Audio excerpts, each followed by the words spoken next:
Last week I posted a video on penal substitutionary atonement. A stack of people responded. This was the main objection, so let's respond. Francis Turretin explains with biting precision.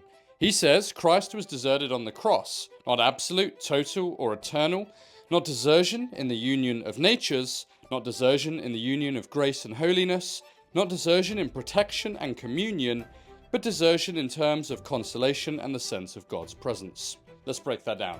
Christ's desertion wasn't absolute, total, or eternal.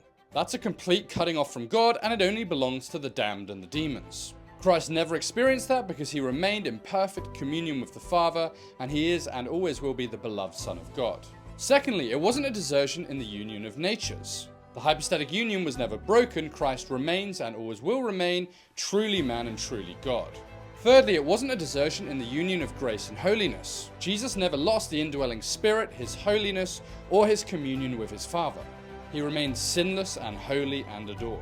Fourth, it wasn't a desertion in protection and communion. Even as he suffered, Christ was still upheld by the Father and the Spirit to accomplish redemption.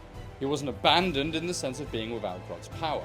Instead, it was desertion in terms of consolation in God's presence. What does Turretin mean? The Father suspended the felt experience of love and joy. In other words, God withdrew the sweetness of his comforts to Christ so that he could experience the full horrors of bearing our sin and wrath. It was relative and temporary, not ontological and eternal.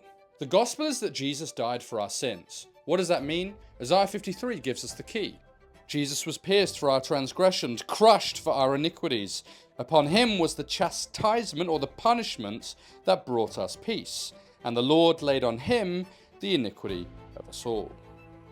And so our iniquity was put onto Jesus, and the New Testament picks this up. 2 Corinthians 5:21, Jesus took our sin. Galatians 3, he became a curse. Romans 8, in him sin was condemned. Remember that the land was dark as Jesus was being judged, and the New Testament often uses the term propitiation.